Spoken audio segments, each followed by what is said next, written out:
Hi, hello, ನಮಸ್ತೆ. Welcome to my YouTube channel. ನಾನು ನಿಶಾ.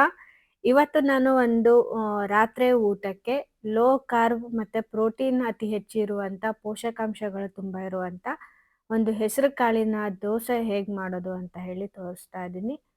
ತುಂಬ ಕಡಿಮೆ ಇಂಗ್ರೀಡಿಯೆಂಟ್ಸ್ ಇದೆ, ಬೇಗನೆ ಆಗತ್ತೆ.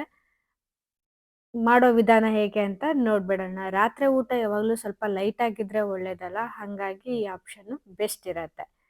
1 ಕಪ್ ಅಷ್ಟು ಹೆಸರು ಕಾಳನ್ನು ನಾನು ತಗೊಂಡಿದ್ದೀನಿ. ಇದನ್ನ ಒಂದು ಬೌಲ್ಗೆ ಹಾಕ್ಕೊಂಡು ಚೆನ್ನಾಗಿ ಒಂದೆರಡು ಸಲ ವಾಶ್ ಮಾಡ್ಕೊಳ್ಳೋಣ. ಒಂದೆರಡು ಸಲ ತೊಳೆದು ಆದಮೇಲೆ ಆ ನೀರನ್ನ ತೆಗೆದು ಫ್ರೆಶ್ ಒಳ್ಳೆ ನೀರನ್ನು ಹಾಕಿ ಒಂದು 2 ಗಂಟೆಗಳ ಕಾಲ ಇದನ್ನು ನೆನೆಸಿ ಇಡಬೇಕು. ಸೊ ರಾತ್ರಿ ಊಟಕ್ಕೆ ಅಂದರೆ ಸ್ವಲ್ಪ ಬೇಗ ಊಟ ಮಾಡೋ ಅಭ್ಯಾಸ ಅಂದರೆ ನೀವು ಒಂದು 7 ಗಂಟೆಗೆ ನಿಮ್ಮದು ಊಟ ಮುಗಿಸ್ತೀರಾ ಅಂದರೆ ಒಂದು 4:15 5 ಗಂಟೆ ಹಾಗೆ ಕಾಳನ್ನು ನೆನೆಸಿಡಿ. ಇನ್ಸ್ಟೆಂಟಾಗಿ ರುಬ್ಕೊಂಡು ತಕ್ಷಣವೇ ಮಾಡ್ಬೋದು. 2 ನಿಮಿಷ ರುಬ್ಬಕ್ಕೆ ಸಾಕಾಗತ್ತೆ, 1 ನಿಮಿಷ ದೋಸೆ ಮಾಡ್ಲಿಕ್ಕೆ ಸಾಕಾಗತ್ತೆ. ಸೊ 2 ಗಂಟೆಗಳ ಕಾಲ ಇದೀಗ ನೆಂದಿದೆ. ಇದರ ನೀರನ್ನು ಸೋಸಿ ಕಾಳನ್ನು ಎತ್ತಿಟ್ಕೊಳ್ಳೋಣ. ಇದ್ರ ಜೊತೆಯಲ್ಲಿ ರುಬ್ಬಕ್ಕೆ ನಾನು 3 ಹಸಿಮೆಣಸು, ಕೊತ್ತಂಬರಿ ಸೊಪ್ಪು ಸ್ವಲ್ಪ, ಹಾಗೆ ಒಂದು ಅರ್ಧ ಇಂಚ್ಗಿಂತನೂ ಕಡಿಮೆ ಶುಂಠಿನ ತಗೊಂಡಿದ್ದೀನಿ. ಕೊತ್ತಂಬರಿ ಸೊಪ್ಪಲ್ಲಿ ತುಂಬ ಒಳ್ಳೆ ಪೋಷಕಾಂಶ ಇರುತ್ತೆ. ನಮ್ಮ ಲಿವರ್ ಹೆಲ್ತಿಗೆ ತುಂಬ ಒಳ್ಳೆಯದು. ಮೆಣಸು ಟೇಸ್ಟಿಗೂ ಒಳ್ಳೆಯದು, ಹಾಗೆ ಅದರಲ್ಲಿ ಆ್ಯಂಟಿ ಆಕ್ಸಿಡೆಂಟ್ಸ್ ಇರುತ್ತೆ. ಶುಂಠಿ ಕೂಡ ನಮ್ಮ ಜೀರ್ಣಕ್ರಿಯೆಗೆ ಎಲ್ಲರಿಗೂ ಗೊತ್ತು, ಅದು ತುಂಬಾ ಹೆಲ್ಪ್ ಮಾಡುತ್ತೆ.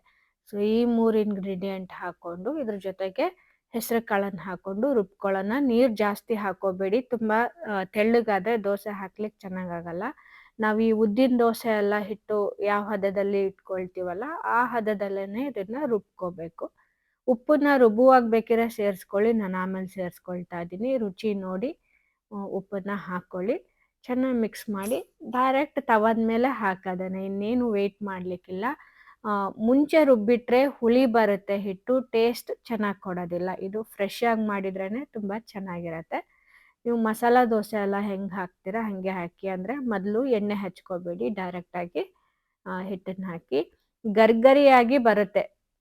ನಮ್ಮದು ಉದ್ದಿನ ದೋಸೆ ಎಲ್ಲ ಹೇಗೆ ಗರಿಗರಿಯಾಗಿ ಬರುತ್ತಲ್ಲ ಅದೇ ಥರನೇ ಬರುತ್ತೆ. ಇದ್ರ ಮೇಲೆ ನೀವು ತುಪ್ಪ ಅಥವಾ ಬೆಣ್ಣೆನ ಯೂಸ್ ಮಾಡ್ಬೋದು, ಏನೂ ತೊಂದರೆ ಇಲ್ಲ. ಒಂದು ಸ್ವಲ್ಪ ತುಪ್ಪ ಬೆಣ್ಣೆ ತಿಂದರೆ ಏನೂ ದಪ್ಪ ಆಗೋದಿಲ್ಲ, ಅವೆಲ್ಲ ಹೆಲ್ದಿ ಫ್ಯಾಟ್ಗಳು. ಇದೊಂದು ಆರೋಗ್ಯಕರ ಈವ್ನಿಂಗಿಗೆ ನಿಮಗೆ ಊಟಕ್ಕಂತ ಅಂದ್ಕೊಳ್ಳಿ. ಎಲ್ಲ ಪೋಷಕಾಂಶ ಇದೆ, ಕಾರ್ಬ್ ತುಂಬ ಕಡಿಮೆ ಇದೆ, ಪ್ರೋಟೀನ್ ತುಂಬಾ ಇರುತ್ತೆ ಇದರಲ್ಲಿ, ಟೇಸ್ಟಿಯಾಗಿ ಕೂಡ ಇರುತ್ತೆ. ಹೋಪ್ ಈ ಒಂದು ರೆಸಿಪಿ ನಿಮಗೆ ವೆಯ್ಟ್ ಲಾಸ್ಗೆ ಹೆಲ್ಪ್ ಆಗುತ್ತೆ ಅಂತ ನಾನು ಭಾವಿಸ್ತೀನಿ. ನನಗಂತೂ ಹೆಲ್ಪ್ ಆಗ್ತಾ ಇದೆ. ಟ್ರೈ ಮಾಡಿ ಹೇಗಿತ್ತಂತ ಹೇಳಿ. ಚಾನಲ್ಗೆ ಫಸ್ಟ್ ಟೈಮ್ ಬಂದಿದ್ರೆ ಚಾನಲ್ನ ಸಬ್ಸ್ಕ್ರೈಬ್ ಮಾಡ್ಕೊಳ್ಳಿ, ಹಾಗೆ ಬೆಲ್ ಐಕನ್ನ ಪ್ರೆಸ್ ಮಾಡಿ. ಹೊಸ ವಿಷಯ ಜೊತೆಗೆ ಮತ್ತೆ ಸಿಗ್ತೀನಿ. ಅಲ್ಲಿವರೆಗೂ ಎಲ್ಲರಿಗೂ ನಮಸ್ತೆ.